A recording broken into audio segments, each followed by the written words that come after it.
Hello, welcome to Dissident Canada. My name is Tyler. The Carney and Trump meeting went basically the way I thought most of the meetings going forward would go, which is Mark Carney looking weak, pathetic as a global leader, and completely capitulating to Trump.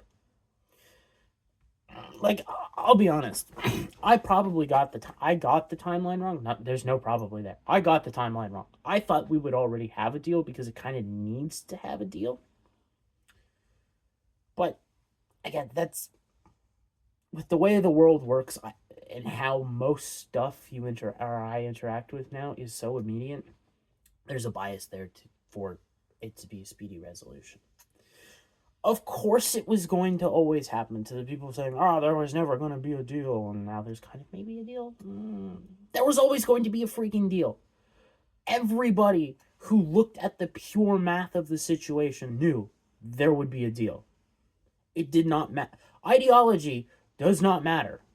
Orange man bad does not matter when you lose power, which is what Carney is still facing because of this. Like, it was always going to happen. It was just going to take time because you had to lead the people in Canada that have two peanuts banging against each other between their ears into a situation in which they could believe that Carney got one up on Trump. And it's the orange man's bad and Canada's doing well. It's like, no, that's not what happened. Like, is Canada going to probably benefit from the deal? Yeah. But you could say that about all the deals that are happening. Like, they'll probably be favored for the United States. Like, all these trade deals and other negotiations and deals that Trump's trying to get. But they'll also benefit the other side because everybody needs a flow of dollars. As I have repeatedly stated on these little videos that I do, the US dollar is extremely important in the world because it is not the base, because the base is the collateral that is leveraged, but it's what's used to pay debt. And there's a lot of US debt out there. So if you can't get dollars from, say, trade, you need to then get dollars by getting debt. And there's lots of problems with getting debt right now. So you're going to get the dollars. Yeah, but like, this was always needed to happen. My opinion hasn't changed on this. Like, I don't know what else to say to people who are like, there's never going to be a deal. Like, those people are just out of their minds with bias in many ways. Like, you can't take what politicians say out of their mouths as truth. It's extremely important to realize they lie to everybody, even themselves. I bet you Mark Carney wakes up in the morning, looks in the mirror, and says, "I'm the good guy," or some variation of that. I bet Trump does too, for that matter.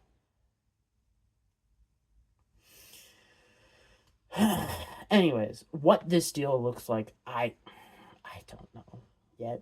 We won't know until, like, really March of next year, when is it USMCA or whatever that is called, the United States, Canada, and Mexico agreement that Trump negotiated has to be renegotiated.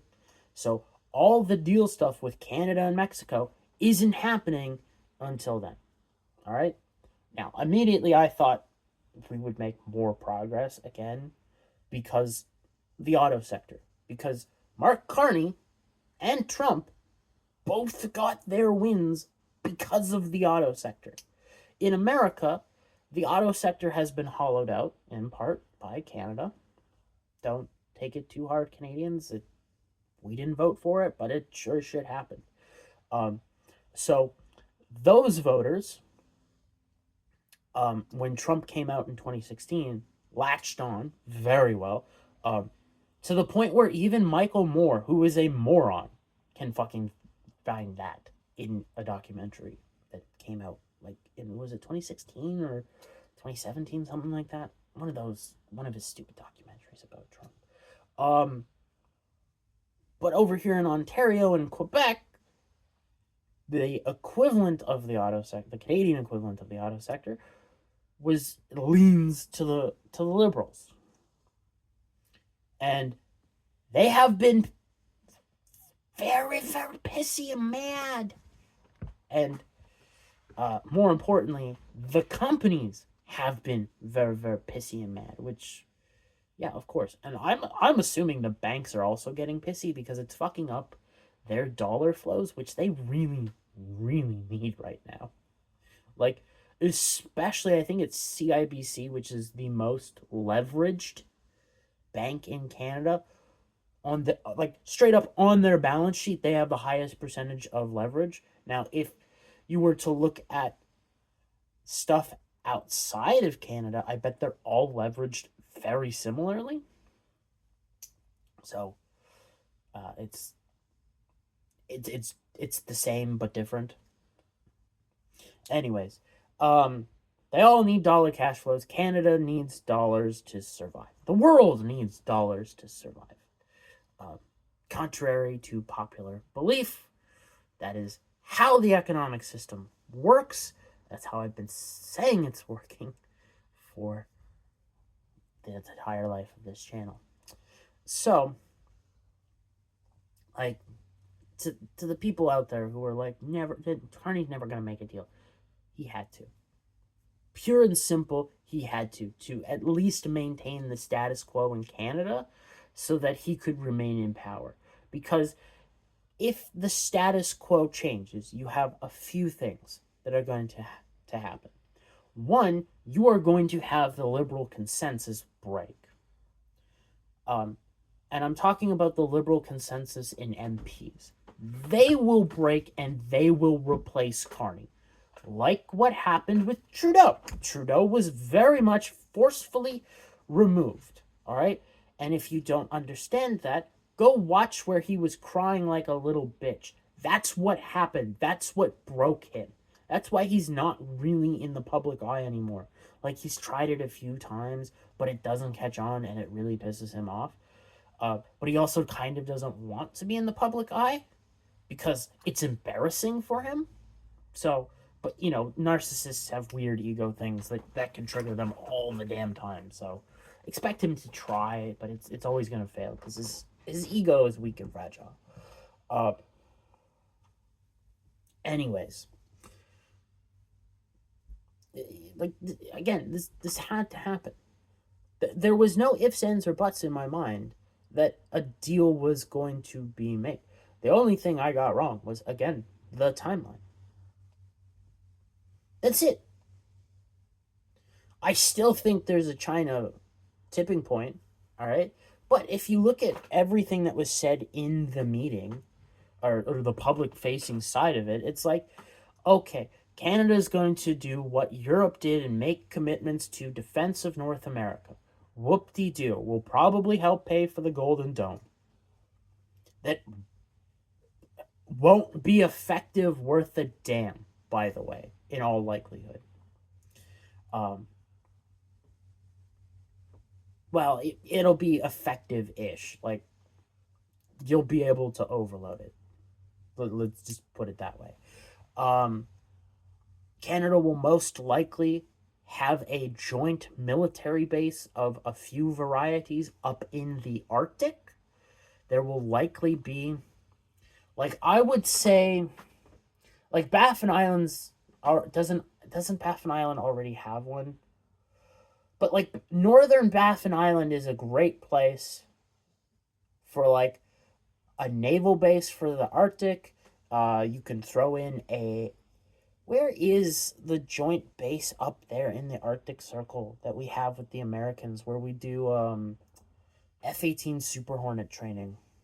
Because, like, doing that in snow is the way to do it, apparently. anyways, like you could put another one of those bases up there or similar Air Force base. You could have a small army base for Arctic training, I guess. But like the real ideal is, hey, we're going to secure the Arctic because Trump has, again, stated that multiple times publicly and privately. He wants to do that. And if you look at what he's trying to do with, say, or what's likely to happen with Russia, the Arctic is a big game plan for Trump. He wants to pull back to a certain degree, focus on America's sphere of influence, which is great. You can also see this in the economic context with the Genius Act. Genius Act is one of, if not the only bill I can think of that is aptly named. Brent Johnson the other day made a post about it, being like, yeah, Genius Bill, it's great. That's a great name. You know, you could also call it the Puppet Master.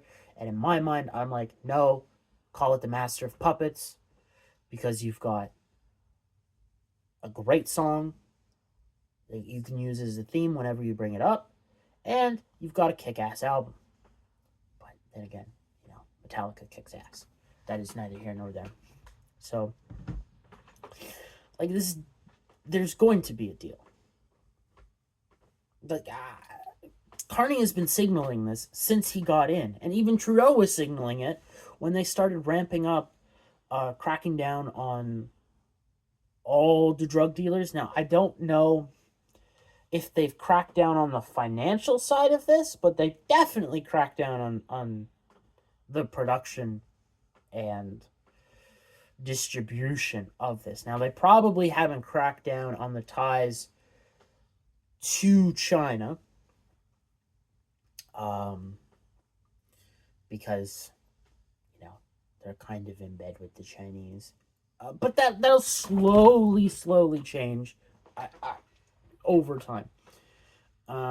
Like I think you'll see a realignment in Canadian politics away from China to more America dominated. If you look at who's going to be the puppet master of Canadian politics over time, and it's mostly because you're seeing a realignment in America of how they want to play politics. Like, instead of doing all their dirty games that they do with, say, the NED, National Endowment for Democracy, and all the other projects they have going on, they're going to pull that closer. So, and they'll use other mechanisms like the Treasury, a la what happened with Millet and his bailout, and the signal of Besant being like, totally, we are going to spend as much money as needed to bail his ass out, which will in turn draw Argentina closer to the United States.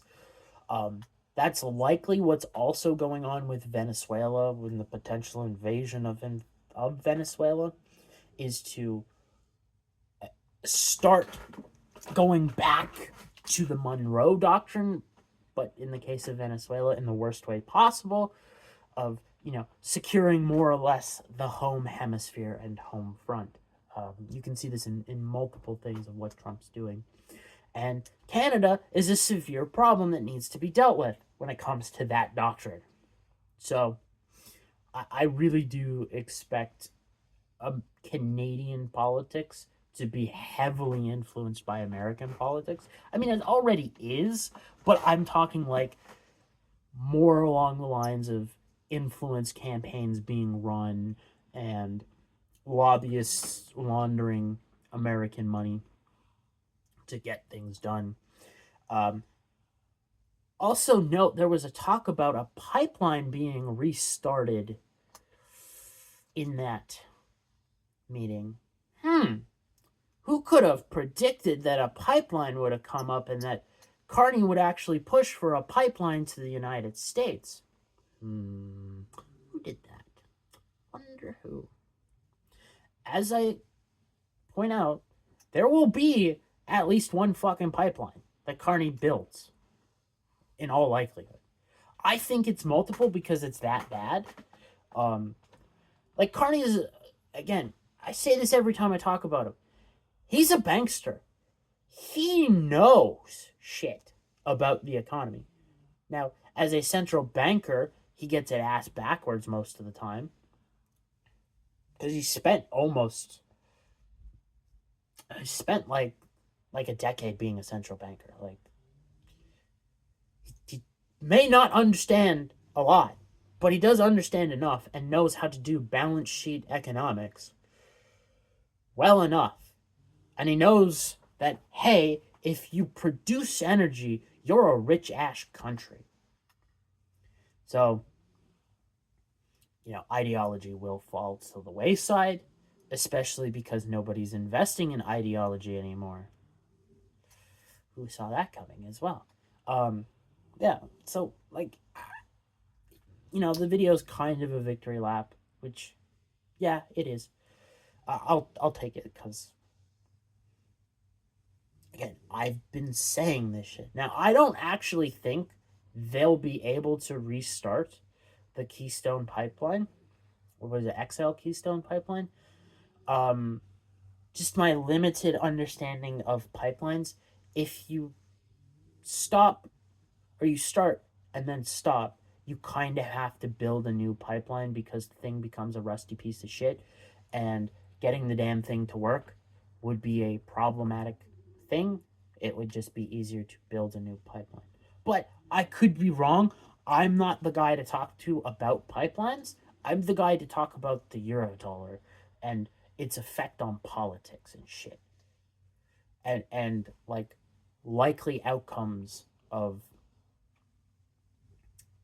politics because of money inflows and shit. Like, I don't know oil and gas. I know lots of shit around me right now is made out of oil. Like, there's a lot. And even if it doesn't look like it's got oil made in it, there's a lot of oil in it. So, that'll be the video today. Like, it was an important meeting because it was signaling that they're going to work together. The Canadian dollar did not respond the way you would think it did. It did a little dive. I think that's more because what happened at the same time is you started to see repo fails jump. So, like, you're seeing economic conditions deteriorate in the Eurodollar system. So, the canaries in the coal mine of currency are going to start reacting. Like, even the DXY is starting to pick back up slightly. Ever so slightly, I might add. Okay, it's not ever so slightly. It is a couple of points. We are very much heading into a no bueno zone with the DXY. Oh jeez. So, yeah, expect the Canadian dollar to continue to head down. Like, we're not at 110 like we were, or near 110 at the beginning of the year on the DXY.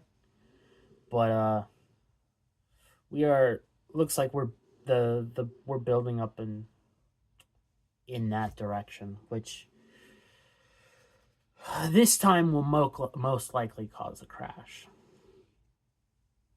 Most likely. Who knows? Like, again, we're one exactly one black swan, a good-sized black swan away from a crash.